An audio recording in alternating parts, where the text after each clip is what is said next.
Hello everyone.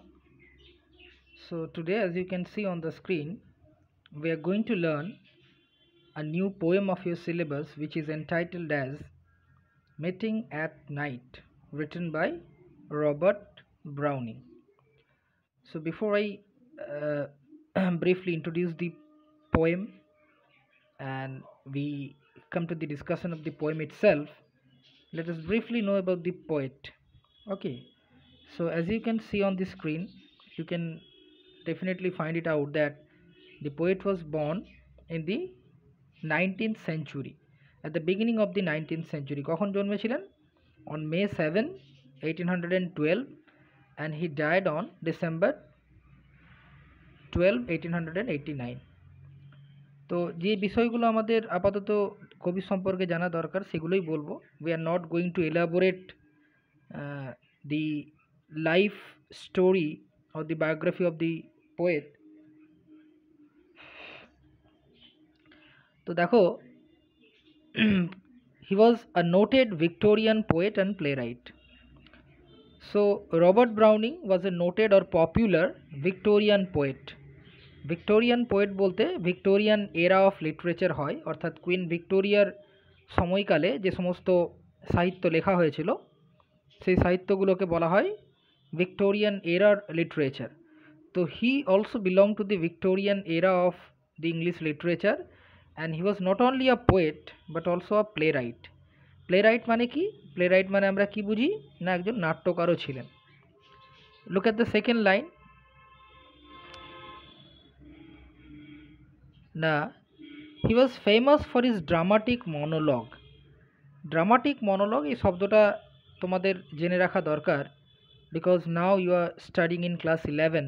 After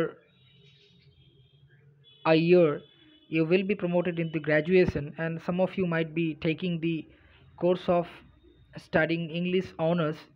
So there you will come face to face with the term dramatic monologue. Dramatic monologue এক ধরনের কি বলবো poetic style, হ্যাঁ, এক ধরনের লেখার ধরন ছিল যেটা ইনভেন্ট করেছিলেন রবার্ট ব্রাউনিং. তো কী ধরনের লেখার ধরন ছিল না, এখানে একজন স্পিকার থাকবে যে পুরোপুরিভাবে নিজেই বিষয়টাকে বলবে. মানে মনে করো suppose there is a story, কোনো মানে এই ড্রামাটিক মনোলগে মেনলি কী হতো না, গল্পের মতো করে কোনো একটা বিষয় কোনো একজন সিঙ্গল স্পিকার সে পুরোটাই এক্সপ্লেন করতো এবং সেখানে একজন লিসনার থাকতো, but the listener was just a listener. He didn't used to interfere into the speech. তো ড্রামাটিক মনোলগ, এবং সেখানে একটা ড্রামাটিক সিচুয়েশন থাকতো, ড্রামাটিক একটা ব্যাপার থাকতো আর কি. তো ড্রামাটিক মনোলগ, মনোলগ শব্দটার মধ্যেই রয়েছে যে একজনই স্পিকার, একজন স্পিক করবে, মনোলগ. তো যাই হোক, এটা সম্পর্কে তোমরা চাইলে you can definitely go to the internet and you can definitely find more about this term dramatic monologue. এটুকু মনে রাখবে that Robert Browning was famous for dramatic monologue, and he invented this particular type of uh, literary genre. বলছে spouse. Spouse বলতে অর্থাৎ husband and ওয়াইফের প্রত্যেককেই একে অপরের স্পাউস বলা হয়. সাপোজ হাজব্যান্ড যদি তার ওয়াইফকে বলে সে একজন স্পাউস, আবার হাজব্যান্ড স্পাউস. তো এখানে স্পাউস বলতে রবার্ট ব্রাউনিংয়ের যে ওয়াইফ তার কথা বলা হচ্ছে, তিনি ছিলেন এলিজাবেথ ব্যারেট. তো এখানে তোমাদের একটু সারপ্রাইজিং মনে হতে পারে, why I am telling the name of the spouse or the wife of Robert Browning. Definitely she plays an important role in the poem. That is why I have just written the name of his wife. তো দেখো আর কি না, তিনি তো কবি ছিলেন, তার লেখা কিছু কবিতার নাম আমি তুলে ধরেছি. My last duchess, the lost leader, Fra Lippo Lippi, the last ride together. তো এখানে একটা জিনিস বলি, যে দেখতে পাচ্ছ ফার্স্ট অ্যান্ড ফোর্থ এই দুটো মানে খুব greatest examples of dramatic monologue. Dramatic monologue টাইপের কবিতা ছিল my last duchess, the last ride together, এইগুলো. ঠিক আছে, তো তোমরা আগামী দিনে যখন পড়বে you can definitely remember this points. তার লেখা কিছু প্লে বা নাটকের নাম কি? Colombe's birthday, Pippa Passes and Strafford. তো এগুলো তোমরা জাস্ট জানার জন্য পড়বে. Okay, then let us come to know something about the poem. কবিতা সম্পর্কে যদি আমি বলি, if you look at the term meeting at night. তো what type of poem is it? A love lyric. A love lyric. Love কেন? Because the theme, because the content of the poem is about love. ভালোবাসা নিয়ে এই কবিতাটা লেখা। So the major theme of the poem is love and lyric. Lyric বলতে হচ্ছে এমন এক ধরনের কবিতা যেটা অ্যাকচুয়ালি আগে এই লিরিক শব্দটা ব্যবহার করা হতো। The term lyric was used for any kind of poetry that was actually sung with the accompaniment of music. মানে এমন একটা কবিতা যেটা মিউজিকের সাথে গাওয়া যাবে, মানে এতটাই ছন্দে পরিপূর্ণ। তো লিরিক্যাল পোয়েম বলতে বর্তমানে যেটা বোঝায়, ডেফিনেটলি লিরিক্যাল বলতে সেখানে একটা ছন্দের ব্যাপার থাকবে এবং সেখানে কবি বা লেখকদের পার্সোনাল লাইফের সাথে, পার্সোনাল ফিলিংয়ের সাথে একটা ইন্টিগ্রাল রিলেশন থাকবে। তো this is a love lyric, মনে রাখবে this is the type of the poem. এবং তাছাড়াও it is an autobiographical poem. তাহলে অটোবায়োগ্রাফিক্যাল পোয়েম বলতে আমরা কি বুঝি?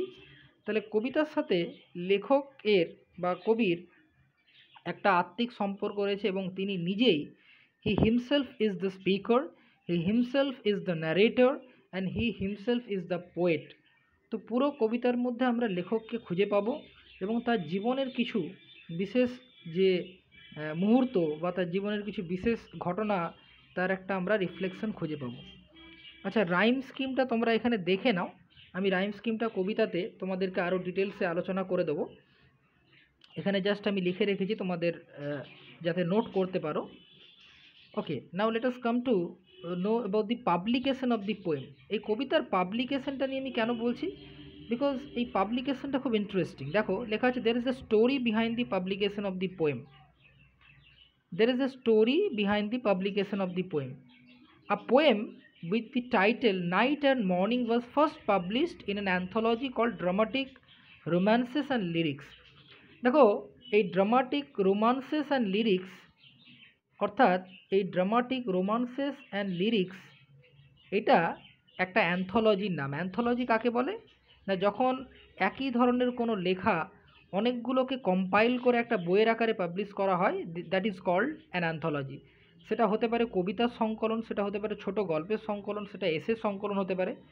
So whatever, if there is a compilation of the same category of writing, this is called an anthology. তাহলে এখানে একটা কবিতার সংকলন পাবলিশ করা হয়েছিল যার নাম দেওয়া হয়েছিল কি, ড্রামাটিক রোমান্সেস অ্যান্ড লিরিক্স। এবং সেইখানে একটা কবিতা পাবলিশ করেছিলেন রবার্ট ব্রাউনিং, যার নাম কি ছিল, নাইট অ্যান্ড মর্নিং। এবার প্রশ্ন হচ্ছে, আমাদের কবিতার নাম কি? The poem that we are going to read, it is entitled as meeting at night and meeting at night.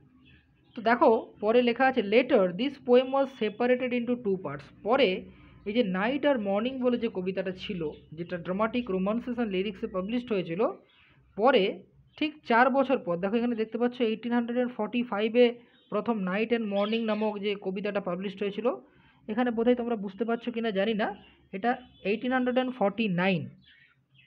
ওকে, তো after 4 years the poet decided to separate the poem into two parts and he entitled them as meeting at night, meeting at night and parting at morning. তাহলে দুটো নামে তিনি নামকরণ করেন এবং প্রথমেরটা হচ্ছে আমাদের পড়ার বিষয়বস্তু। এখানে একটা কোয়েশ্চেন পরীক্ষায় কখনো পড়তেও পারে বা বিভিন্ন সময় তোমার কোয়েশ্চেন পেপারে দেওয়া থাকে যে what is the sequel poem of meeting at night. Meeting at নাইটের অর্থাৎ টুইন পোয়েম বলা হয়। টুইন মানে যমজ, যমজ কবিতা। তো যদি এরকম কোয়েশ্চেন পড়ে, তোমরা এই নামটা ডেফিনেটলি মনে রাখবে, পার্টিং অ্যাট মর্নিং। তাহলে meeting at night and parting at morning. Okay, okay, let's move forward. Meaning of the title, very important. So দেখো, meeting at night, there are three words. তিনটে ওয়ার্ডই আমাদের কাছে খুব পরিচিত। একটা হচ্ছে মিটিং, মিটিং মানে সাক্ষাৎ। অ্যাট নাইট, সাক্ষাৎটা কখন ঘটছে? রাত্রে। তো টাইটেলটা সম্পর্কে একটু দেখে নিই। বলছে the title meeting at night refers to the secret meeting. এবার প্রশ্ন হচ্ছে যে মিটিং অ্যাট নাইট, রাত্রের যে সাক্ষাৎকার, এখানে যেই সেন্সে বলা হচ্ছে সেটা হচ্ছে একটা সিক্রেট মিটিং, একটা গোপন সাক্ষাৎকার বিটুইন টু লাভার্স, দুজন ভালোবাসার মানুষের মধ্যে রাত্রেবেলার একটা সিক্রেট বা গোপন সাক্ষাৎকারের কথা বলা হচ্ছে। At the darkness of the night, তাহলে রাতের অন্ধকারে এক ধরনের গোপন সাক্ষাৎকার। Here the two lovers were Robert Browning and Elizabeth Barrett Browning. আমি কিছুক্ষণ আগে এলিজাবেথ ব্যারেট ব্রাউনিংয়ের নামটা বলেছি। তাহলে এলিজাবেথ ব্যারেট ব্রাউনিং, যিনি রবার্ট ব্রাউনিংয়ের ওয়াইফ ছিলেন, তিনি কিন্তু he was also the lover of she was also the lover of Robert Browning. তাহলে they married after they had a love relationship. Okay, so they used to love one another each other, তারা একে অপরকে ভালোবাসতেন uh, after some times they married each other. তাহলে এখানে যেটা বোঝানোর আমি চেষ্টা করছি কি, যে before they got married they had a love affair. So before they got married, তাদের বিয়ের আগে তাদের কিন্তু একটা ভালোবাসার সম্পর্ক ছিল। এবং এই কবিতার টাইটেলে কি বলা হচ্ছে, যে মিটিং অ্যাট নাইট, তাহলে তাদের রাত্রেবেলার গোপন সাক্ষাৎকারের সম্পর্কে আমরা কিন্তু জানবো। এবার প্রশ্ন হচ্ছে, why did they use to meet at night? কারণ দিনের বেলাও তো মিট করতে পারতো। Why didn't they use to meet during the daylight? Why they chose the darkness of the night as the time of their meeting? Maybe there are some reason that led them to meet at night. তো রিজনটা কি, সেটা আমরা background study করলেই জানতে পারবো। দেখো, background study of the poem বলছে, Robert Browning was in love with Elizabeth Barrett. প্রথমে তার নাম ছিল কি, এলিজাবেথ ব্যারেট। একটু বলে রাখি, এই Elizabeth Barrett she is also a popular name in the history of English literature. তাহলে যেমন Robert Browning was a great poet of the Victorian era, similarly Elizabeth Barrett was also a great poet of the Victorian era. So both of them had the same kind of profession or passion of writing poems. তাহলে তারা উভয়ই কিন্তু কবিতা লিখতে ভালোবাসতেন, এবং Victorian error তারা কিন্তু খুব গুরুত্বপূর্ণ দুজন কবি ছিলেন। They wish to marry each other, so they were in love, তারা ভালোবাসতো একে অপরকে এবং তারা একে অপরকে বিয়ে করতে চেয়েছিল। আনফর্চুনেটলি, দুর্ভাগ্যজনকভাবে, Elizabeth's father didn't give his consent, এলিজাবেথের বাবা তিনি মত দেননি টু দিস রিলেশনশিপ, এই সম্পর্কে। বাট দে ওয়ার ডিটারমাইন্ড, তারা কিন্তু খুব দৃঢ় প্রতিজ্ঞ ছিল, তারা ভীষণ পরিমাণে সংকল্পবদ্ধ ছিল কি, to keep up the relationship, তারা এই সম্পর্কটাকে বাঁচিয়ে রাখবে, তাদের ভালোবাসার সম্পর্কটাকে তারা বাঁচিয়ে রাখবে। সো সামটাইমস, কখনো কখনো, they use to meet secretly. তাই দেখো, যেহেতু Elizabeth's father was against the relationship, they were not allowed to meet during the daylight, তাই তাদের দিনের বেলা বা দিনের আলোতে সাক্ষাৎ করাটা সম্ভবপর ছিল না। That is why they use to meet during the night. So this kind of meetings were very secret. Okay, so they were determined to keep up their relationship, so sometimes they used to meet secretly to quench their passion of love at night. তাহলে তাদের যে আবেগ, because they use to love each other, তো তাদের সে আবেগটা পরিপূরণ করার জন্য বা তাদের সম্পর্কটাকে বাঁচিয়ে রাখার জন্য তারা কি করতো, রাত্রেবেলা দেখা করতো। দ্য পোয়েম রিফ্লেক্টস, তাহলে কবিতাতে আমরা কি দেখতে পাবো, the experience of one such, ওই রকমই একটা মিটিংয়ের, সিক্রেট মিটিংয়ের আমরা বর্ণনা পাবো। We are going to read one such kind of secret meeting of the two lovers at the darkness of the night. Okay, আচ্ছা, কবিতার সাবজেক্ট ম্যাটারটা একটু সংক্ষেপে বলে নিই, তাহলে তোমাদের কবিতাটা পড়ার ক্ষেত্রে একটু সুবিধা হবে। বিষয়বস্তুটা কি, the poem deals with the poet's experience of a long journey. তাহলে তারা একে অপরের সাথে মিট করতো, কোথায় মিট করতো, লেডি লাভস হাউস বা বিলাভেড, যাকে বলা হচ্ছে বিলাভেড, প্রেমিক বা প্রেমিকা। তো সেই বিলাভেডসের বাড়িতে মিট করতে যেত কে না, পোয়েট। সো এই কবিতাতে দুটো জিনিসই মূল ব্যাখ্যা করা আছে। একটা কি, how the poet had a long journey, কীভাবে কবি একটা অনেক বড় জার্নি করতো, তাহলে তাদের বাড়ির যে দূরত্ব ছিল, the distance between the poet and the lady love, it was a long distance. এবং তাই বলছে, the poem deals with the poet's experience of a long journey towards his lady love's farmhouse, তার বাড়িতে at night, and the immediate reaction of the couple, এবং ওই দুজনের যে immediate reaction, অর্থাৎ একে অপরকে দীর্ঘদিন পর তাদের যে সাক্ষাৎ হচ্ছে, তখন তাদের যে রিয়াকশন বা প্রতিক্রিয়া, এই দুটো নিয়েই কিন্তু মূল কবিতার বিষয়বস্তু আমরা পড়ব। ওকে, so now let's read the poem in detail. So you can see the title of the poem, Meeting at Night by Robert Browning, and this is the first stanza. তাই লেখা আছে এখানে দেখতে পাচ্ছ।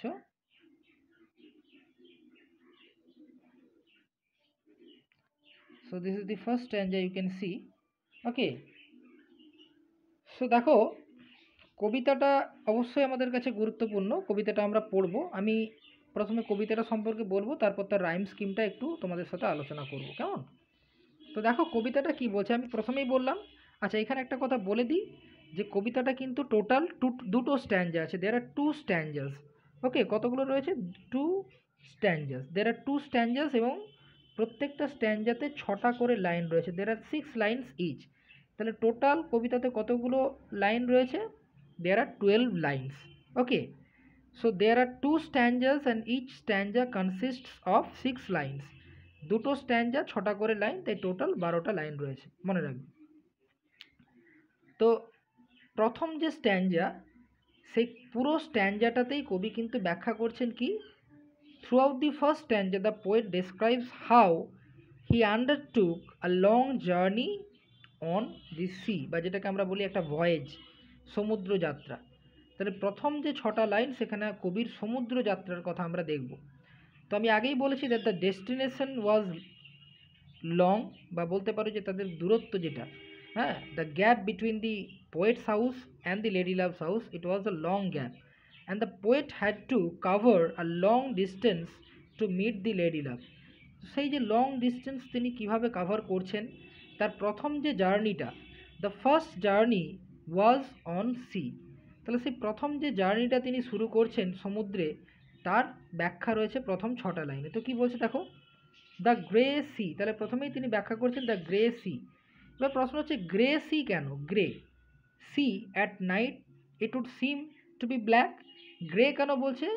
Because it was a moonlit night, মনে রাখবে, it was a moonlit night, চন্দ্রালোকিত রাত্রি। So when the beams of the moon or the rays of the moon were reflected on the water of the sea, they were looking grey. তাহলে একটা যেন ধূসর ধূসর বর্ণের একটা যেন একটা অ্যাম্বিয়েন্স ক্রিয়েট হয়েছিল, তাই সিটাকে গ্রে লাগছে। And the long black land, এবং ওই সমুদ্রের চারপাশের যে ল্যান্ড, সেটা যেমন লম্বা ছিল, ইট ওয়াজ ব্ল্যাক। ব্ল্যাক কেন? Because everywhere there was thick darkness. চাঁদের আলোটা যেটা পড়ছিল, মুনলিট নাইট হতে পারে, but it was not the full moon, অর্থাৎ পূর্ণিমা বা জ্যোৎস্নার রাত ছিল না, সেটা আমরা পরেই দেখতে পাবো। And the yellow half moon, তাহলে চাঁদের যে মানে আলোটা, সেটা পরিষ্কার বা একদম হোয়াইট বা ব্রাইট ছিল না, ইট ওয়াজ জাস্ট ইয়েলো। ইয়েলো মানে একটু নিষ্প্রভ ধরনের একটা আলো ছিল। অ্যান্ড হাফ মুন, অর্থাৎ ইট was not a full moon, অর্ধেক চাঁদ ছিল। লার্জ, চাঁদটা বড় দেখাচ্ছিল, বাট ইট ওয়াজ লো। লো মানে the brightness was very low, ডাল। তাহলে ওভারঅল দুটো লাইনে আমাদের কি ব্যাখ্যা জানতে পারছি? The poet introduces a very important point here, that he is going to make a journey on sea, or he is having a journey on sea. তিনি অলরেডি একটা সমুদ্র যাত্রায় বেরিয়ে পড়েছেন, একটাই উদ্দেশ্য, in order to meet his lady love. তাহলে he is on the sea, তিনি মনে করো একটা ছোট্ট বোট নিয়েছেন, যেটা আমরা পরে দেখতে পাবো। He is on the small boat and he is having a voyage. এবং তিনি যেতে যেতে তার চারপাশটা কি দেখতে পাচ্ছেন, whatever he observes around him, he is trying to just put them down. তো প্রথমেই তিনি ব্যাখ্যা করছেন কি, সিটাকে, the sea is grey and the long black land. The land, চারপাশের যে যে যে কী বলবো, যে জমি বা বলতে পারো যে ল্যান্ড রয়েছে, সেটা লং ছিল, and it was black. The yellow half moon large and low, and the startle little waves, ভালো করে বোঝো, ছোট ছোট ঢেউ। Because it was a boat, it was not a ship. So when the boat was, কি বলবো, when the boat was hitting the water, surface of the water, যখন বোটটা ওই সমুদ্রের জলের ওপর তলটাকে ধাক্কা দিচ্ছিল এগিয়ে যাওয়ার সময়, তখন কবি এটা কল্পনা করছেন, the poet is just trying to imagine and put some poetic imagination বা ইমাজেরি বলতে পারো। তো কবি কল্পনা করছেন, এটা মনে করো তোমাদেরকে একটু ইমাজিন করতে, মনে করো সমুদ্রর যে জলটা শান্ত একটা জল, কাম সারফেস অফ ওয়াটার। তো কবি মনে করছেন যে সেই সমুদ্রের যে ঢেউগুলো ঘুমিয়ে আছে, they were enjoying a peaceful rest, but suddenly at the darkness of the night when the boat started moving, যখন বোটটা চলা শুরু করলো, ওয়েভসগুলো অবাক হয়ে গেল যে হোয়াট হ্যাপেন, এটা তো রাত্রিবেলা, this kind of incidents shouldn't occur, তাহলে এরকমটা হওয়ার কথা নয়, কারণ রাত্রেবেলা সচরাচর এই ধরনের জল মানে অ্যাকচুয়ালি এখানে মানে কি বলবো, জলটা শান্ত আছে তার একটা আরও কারণ হচ্ছে because the weather was fair weather, it was a fair weather ছিল। তো কবি কল্পনা করছেন যে যখন তার বোটটা এগিয়ে যাচ্ছে, when the boat was approaching and when it was hitting the waves, they got startle, তারা যেন অবাক হয়ে উঠছে।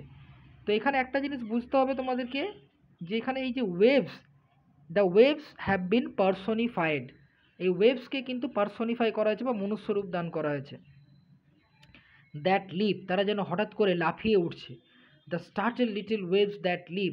কারণ আমরা যদি প্র্যাকটিক্যালি ভাবি, if we make a practical judgement on the very line, আমরা বুঝতে পারবো যে যখন কোনো একটা গতি সম্পন্ন বোট বা নৌকো বা যা whatever it is, when it moves forward, জল কিছুটা স্প্ল্যাশড হয়, অর্থাৎ জলটা চারিদিকে ছিটিয়ে পড়ে এবং জলের মধ্যে একটা kind of circulation takes place, এটা যেন একটা জলের মধ্যে একটা যেন কম্পন সৃষ্টি হয়, একটা ভাইব্রেশন সৃষ্টি হয়। তো সেই ব্যাপারটাকে এখানে প্র্যাকটিক্যালি বলছে, কিন্তু কবির যে কি বলবো ইমাজারির সাথে ইনফিয়ারি রিংলেটস ফ্রম দেয়ার স্লিপ।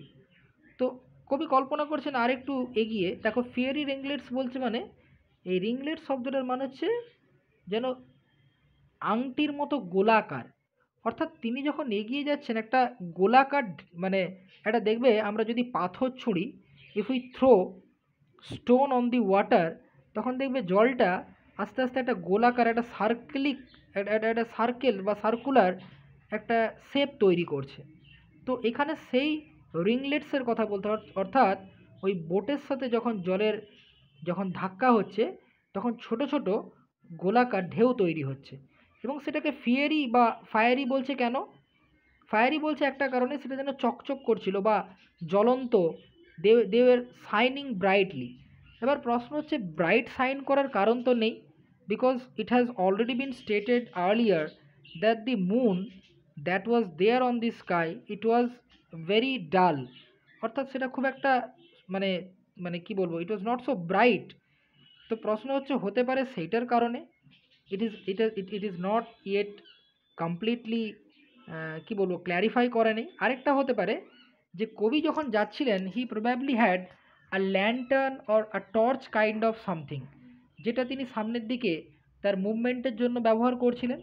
তো হতে পারে সেই যে আলোটা, the light of the probably the lantern or the torch, whatever it is, যখন সেই আলোটা when the light was falling on the ringlets they were looking very bright, এবং কবি কল্পনা করছেন সেগুলো যেন জ্বলন্ত, হ্যাঁ, ফ্রম দেয়ার স্লিপ, তারা হঠাৎ করে রেগে গিয়েছে, ঘুম থেকে উঠে পড়েছে এবং তারা রীতিমতো জ্বলজ্বল করছে।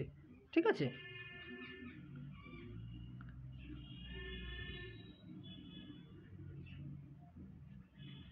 বলছে as I gain the cove, gain মানে এখানে রিচড, বলছে যেই আমি পৌঁছে গেলাম। তাহলে দেখো কবি একটা কথা বোঝো, the poet is certainly describing the nature around him but he is in a হারি, তিনি কিন্তু খুব তাড়ার মধ্যে রয়েছেন। এইখানে একটা সেন্স অফ হারি বা সেন্স অফ হেস্ট কাজ করছে। কবি definitely the poet is trying to enjoy the beauty of the nature, কবি প্রাকৃতিক সৌন্দর্য উপভোগ করছেন, কিন্তু তিনি ওয়ার্ডসওয়ার্থের মতো দাঁড়িয়ে সেটাকে অ্যাপ্রিসিয়েট করার মতো জায়গাতে নেই। ওয়ার্ডসওয়ার্থ আমরা দেখেছি যে ওয়েস্টমিনস্টার ব্রিজে ওয়ার্ডসওয়ার্থ কী বলছেন, that one who passes by such a beauty is dull of soul, কিন্তু তিনি অ্যাকর্ডিং টু রবার্ট ব্রাউনিং বা বলতে পারো রবার্ট ব্রাউনিংয়ের কাছে, to Robert Browning at that particular moment the beauty of nature was not that much important as to meet his lady love. So he was too much excited to meet his lady love, তাই জন্য he was just hurrying to reach to the lady's place. তিনি তাড়াহুড়ো করছিলেন কেন? Because he wanted to reach the lady's place as early as possible. তাই এখানে একটা যেন একটা মোশন বা একটা গতি আমরা দেখতে পাচ্ছি, যেখানে কবি, the poet is definitely describing the nature, but he is not in a mood to stop and enjoy them for a while. তাই তিনি এগিয়ে চলেছেন। As I gain the cove, যখন আমি অ্যাকচুয়ালি কোভ বলতে ব্যাপারটা একটু অন্যরকম। ব্যাপারটা কোভ মানে এক ধরনের বলতে পারো সমুদ্রে যে তীর তীর সোর, সি সোর। তো একটা পার্টিকুলার টাইপ অফ সি সোর যেখানে একটা কি বলবো একটা ন্যারো ইনলেট রয়েছে। তো আপাতত তোমরা কোভ মানে যেটুকু জানবে, কোভ মানে সোর মনে রাখবে, সোর, সি সোর, সমুদ্রের তীরবর্তী একটা জায়গা যেখানে একটা একটা একটা একটা ছোট্ট যাওয়ার একটা রাস্তা রয়েছে। কীরকম আমি তোমাদের একটা ছবি দিয়ে বোঝাবো, একটা ছবি দেখাবো যে কোভ কী হয়। জাস্ট এই লাইনগুলো আমরা পড়ে নিই, মনে রাখবে তাহলে। As I gain the cove, cove মানে মনে রাখবে তাহলে কি সোর, সি সোর। তাহলে আমি যেই, কবি বলছেন আমি যেই সমুদ্রের তীরে পৌঁছালাম, তাহলে already the poet has finished his journey on sea, his voyage is complete. তার সমুদ্র যাত্রা সেটা কিন্তু সম্পন্ন হয়েছে। So as I gain the cove with pushing prow, এই পুশিং মানে আর প্রাউ মানে হচ্ছে নৌকোর বা জাহাজের সামনের দিকের সবচেয়ে সামনের অংশ, the front part of a boat or a ship. অর্থাৎ একটা নৌকোর সব থেকে সামনের যে অংশটা সেটাকে প্রও বলা হচ্ছে। হ্যাঁ, পুশিং মানে কি, নৌকোটাকে ঠেলে তিনি জল থেকে কোথায় তোলার চেষ্টা করছেন না, তীরে, তীরে নিয়ে যাওয়ার চেষ্টা করছেন। তো উদ্দেশ্যটা কি, what is the purpose of the poet? The poet has already reached the sea beach, now he has to move forward because the lady's house বা the shelter of the lady is not situated on the beach. তাহলে তাকে আরও কিছুটা যেতে হবে, he has to go some more distance. তাই তিনি তার কি বলবো, যখনই যেই মুহূর্তে তিনি ফিল করলেন that I have already completed my voyage, see what did he do, বলছে তিনি হি কোয়েঞ্চ মানে স্লো ডাউন করা, থামিয়ে দেওয়া। ইটস স্পিড বলতে বোটের স্পিডটাকে তিনি কমিয়ে দিলেন। আই আই বলতে এখানে ইন দি স্লাসি স্যান্ড, ওটা স্যান্ড বুঝতে পারছো কিনা জানি না, ইট ইজ স্যান্ড। স্লাসি মানে হচ্ছে ভেজা বা কর্দমাক্ত। তাহলে বিচ যতটা সমুদ্রের কাছের বিচ হবে বা পাড় হবে, তার বালি ততটাই ভেজা হবে, because it is so close to the water of the sea. যখন অনেকটা দূরে দূরে দূরে দূরে চলে যাবে তখন সেই বিচগুলো অতটা স্লাসি বা ওয়েট হবে না, ভেজা হবে না। তাই এখানে এই দুটো লাইনে আমরা কি জানতে পারছি, the poet has already rich the beach, now he is going to anchor. Anchor মানে নৌকোটাকে তিনি ওখানে রেখে, নৌকাটাকে তার তীরে বেঁধে তিনি কি করবেন, he will move forward to meet his lady love. এবং তাই তিনি ব্যাখ্যা করছেন যে the moment I reached the shore I quenched the speed of the boat in the slushy sand. আমি থামিয়ে দিলাম সেই স্লাসি স্যান্ডে, অর্থাৎ ভেজা বালিতে আমার নৌকোটাকে। So this is the end of the first stanza. Now let us read the second one. Okay, you can see that this is the second stanza, you can see here. So দেখো তাহলে একটা journey complete হয়েছে, the journey on sea, but the journey all over journey is not yet completed. The journey still continues, এখনও journey কিন্তু বজায় রয়েছে। কিভাবে, ভালো করে দেখো। দেন আ মাইল, এ মাইল মানে বুঝতেই পারছো 1 মাইল, যেটা কত না প্রায় 1.6 কিলোমিটার্স। ওকে, তাহলে then a mile of warm sea scented beach. Sea scented beach বলতে কি, তাহলে বিচটা কতটা দূরত্ব ছিল, বিচটার সমুদ্রের তীরটা প্রায় 1 মাইল। তো তিনি he has started walking through the sea beach and it is almost A mile long. তাহলে তিনি 1 মাইল বরাবর হাঁটছেন, 1 মাইল ধরে। কোথায়? না সি বিচের ওপর দিয়ে, যেটা যেটা যেটার মধ্যে একটা সমুদ্রের একটা গন্ধ বেরোচ্ছিল এবং যেটা ওয়ার্ম ছিল। ওয়ার্ম, অ্যাকচুয়ালি এই ওয়ার্মটা দুটো জিনিস কনোট করছে। একটা হচ্ছে কি, the atmosphere was a little warm and the poet was also feeling a lot of warm or lot of excitement to meet his lady love। মানে তার হৃদয়ের যে একটা, বলতে পারো যে একটা আগুন জ্বলছে, বা একটা, মানে কি বলবো, দ্য ওয়ার্মথ অফ প্যাশন, আবেগের যে উষ্ণতা, সেটার কথাও কিন্তু এখানে বোঝানো হচ্ছে। Then a mile of warm sea scented beach, তাহলে আমরা প্রথমেই দেখলাম কি, the first journey was on sea, প্রথম জার্নিটা তাহলে কিসের ওপর ছিল? সমুদ্রের ওপর।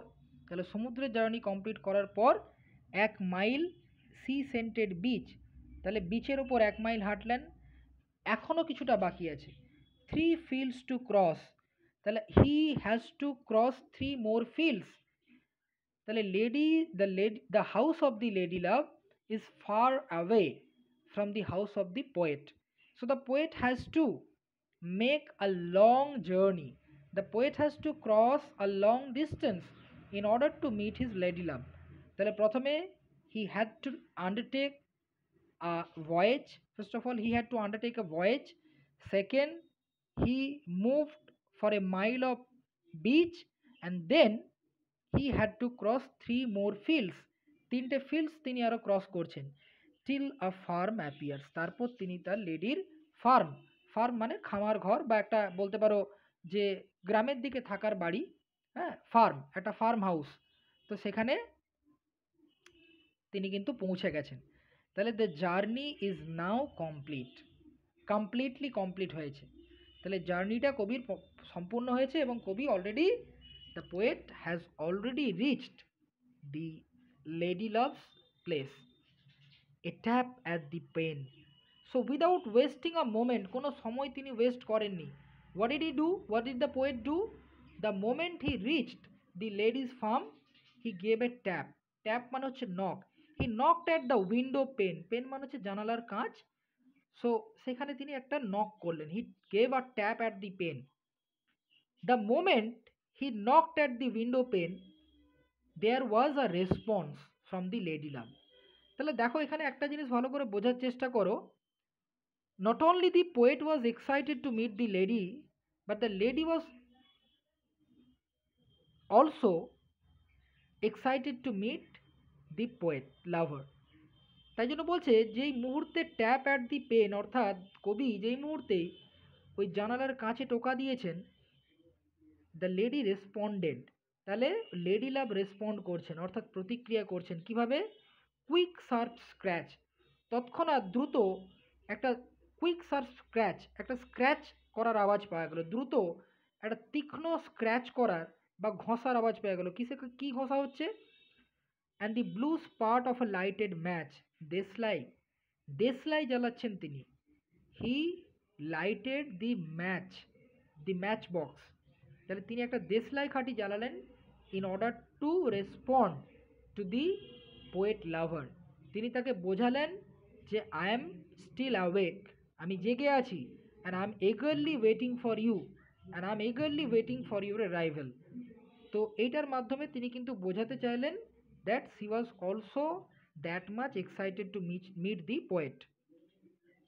আ ব্লু স্পট, একটা নীল শিখায় আলো জ্বলে উঠলো, একটা নীল শিখায় আলো জ্বলে উঠলো, যেটা ওই লেডি লাভ যখন তার দেশলাইটা জ্বালালেন। Now look at the last 2 lines. বলছে and a voice less loud, this voice belongs to the lady love. Less loud, খুব ক্ষীণ স্বরে। কেন ক্ষীণ স্বরে কথা বলছেন? Because she was afraid of her father, because her father was against the relationship, so she was trying to hide the meeting. That is why she responded with a very less loud voice, মানে খুব ক্ষীণ কণ্ঠস্বরে তিনি আওয়াজ দিলেন কাকে? to the poet lover। and a voice less loud through its joys and fears, very important line, joys, আনন্দিত, she was she was happy, but there was a fear in her heart. শুধুমাত্র লেডির না, the fear belonged to the poet also. So both of them were afraid. ভয় কেন পাচ্ছিল? If their secret meeting is somehow disclosed, যদি কোনোভাবে ধরা পড়ে যায়, then it will be a great disaster. একটা ভীষণ বড় বিপদ আসতে পারে। So they were trying to keep the meeting secret heart and soul. তারা মনে প্রাণে চেষ্টা করছিল যাতে এই মিটিংটাকে এনি হাউ সিক্রেট রাখা যায় এবং এটা কোনোভাবেই যেন তার বাবা জানতে না পারে। তাই বলছে জয়েস, মানে দুটো ইমোশন কাজ করছে, two emotions were equally working in their heart. একটা হচ্ছে both of them were overjoyed, তারা ভীষণ আনন্দিত ছিল, because after a long time they have come to meet each other, and they were also afraid because they were frightened that their secret meeting could be disclosed at any moment. Now the lover, অর্থাৎ the poet lover and the lady love, they have come closure to each other, তারা একে অপরের কাছাকাছি চলে এসেছে। Then the two hearts beating each to each. তাহলে দেখো, as they were too much excited, আমরা যখন এক্সাইটেড হই কী হয়, আমাদের হৃদস্পন্দনটা অনেকটা বেড়ে যায়। The beating of the heart gradually increases. তাহলে সেইটাই বলছে যে the beating of the heart of both of them gradually increased, এবং এতটাই জোরালো ছিল, it was so profound, the beating of the heart was so intense that they could feel, they could feel that their hearts were beating with too much excitement.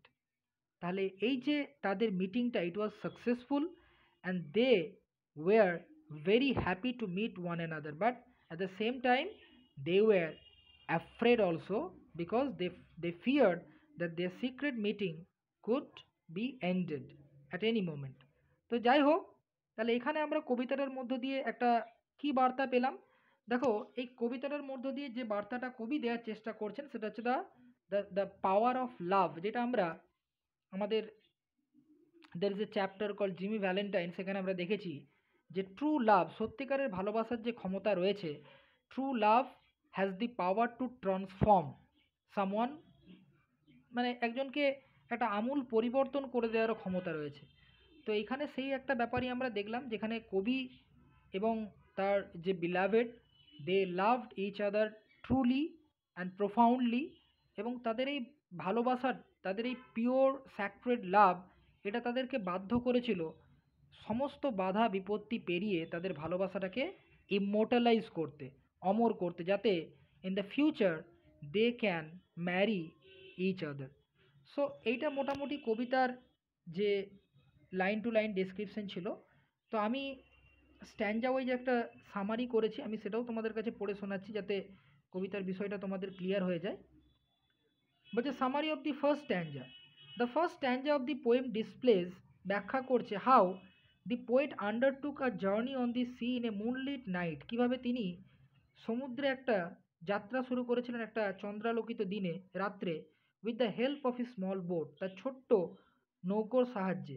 While floating on the sea, যখন তিনি ভেসে ভেসে যাচ্ছিলেন সমুদ্রে, the poet does not fail, কবি কিন্তু ব্যর্থ হননি, to describe his surrounding with poetic terms, অর্থাৎ কবিদের যে টার্ম দিয়ে ব্যাখ্যা করতে ব্যর্থ হননি, কিন্তু তিনি তিনি সেই মানে প্রাকৃতিক সৌন্দর্যতাটাকে উপভোগ করার জন্য সেখানে দাঁড়াননি। The stanza comes to an end, স্ট্যান্ডাটা শেষ হয়ে যায় কোথায়? As soon as the poet reaches the sea shore, যেই মুহূর্তেই কবি সমুদ্রের তীরে পৌঁছে যাচ্ছেন, সেই মুহূর্তেই কবি কিন্তু তার জাহাজের তার নৌকোর গতিটাকে স্তব্ধ করে দিচ্ছেন। দাস হ্যাভিং অ্যাঙ্কোর্ড দি বোট সেফলি, তাহলে তার ওই ছোট্ট যে নৌকোটা সেটাকে নোঙর করে বা সেটাকে নিরাপদে নোঙর করে, দ্য পোয়েট ওয়াকড অ্যাহেড, কবি এগিয়ে চলেছেন টুয়ার্ডস হিজ ডেস্টিনেশন, তার গন্তব্যের দিকে। সেকেন্ড স্ট্যান্ডাতে আমরা কি দেখতে পাচ্ছি? The journey of the poet towards the lady love shelter continuous, এখনও চলছে। He has already completed his journey on the sea. Now he has a mile of warm sea-scented beach and 3 fields to cross to reach his desired spot. তাহলে তার যে জায়গা সেখানে পৌঁছতে he has also to cross a mile of warm sea scented beach and 3 fields. Having arrived at the lady's farm, তার বিলাভেডের ফার্মে পৌঁছে the poet knocked at the window pane. কবি কী করলেন না, সেই জানালায় টোকা দিলেন of the lady's house. The lady love too responded, lady লাভও তিনি প্রতিক্রিয়া জানালেন। The lady love too responded to her lover's call by lighting a ম্যাচস্টিক, একটা দেশলাই জেলে। Finally the lovers met stealthily, stealthily মানে চুপি সারে, তারা দেখা করছে। ইট was A victory of their লাভ, এটা তাদের ভালোবাসার জয় ছিল। They were not only overjoyed, তারা শুধুমাত্র যে খুব আনন্দিত ছিল তাই না, বাট অলসো হাইলি এক্সাইটেড, তারা ভীষণ পরিমাণে উত্তেজিতও ছিল। হ্যাঁ, তারা ভীষণ পরিমাণে এক্সাইটেড এবং এনথুজিয়াস্টিক ছিল। They came so closer to each other, তারা একে অপরের এতটাই কাছাকাছি ছিল that they could clearly hear the profound beating of their hearts, তাদের হৃদস্পন্দনগুলো শুনতে পাচ্ছিল। তো আশা করি তোমরা কবিতাটা বুঝতে পেরেছো। হ্যাঁ, তোমাদের আরেকটা যেটা বলছিলাম কোভ কি সেটা দেখাবো। এটা হচ্ছে একটা কোভের ছবি, ভালো করে দেখো। This the image of a cove, বুঝতেই পারছো। তাহলে একটা এই যে ন্যারো, অর্থাৎ এই যে একটা গুহার মতো জায়গা দেখতে পাচ্ছ, এখান দিয়ে চলে যাওয়া যাবে, মানে এটা একটা একটা ন্যারো স্ট্রিটের মতো কাজ করছে। It is just working like a narrow street, a narrow inlet. Okay, তো যাই হোক, আশা করি I hope you have got a clear meaning to the poem. Thank you so much.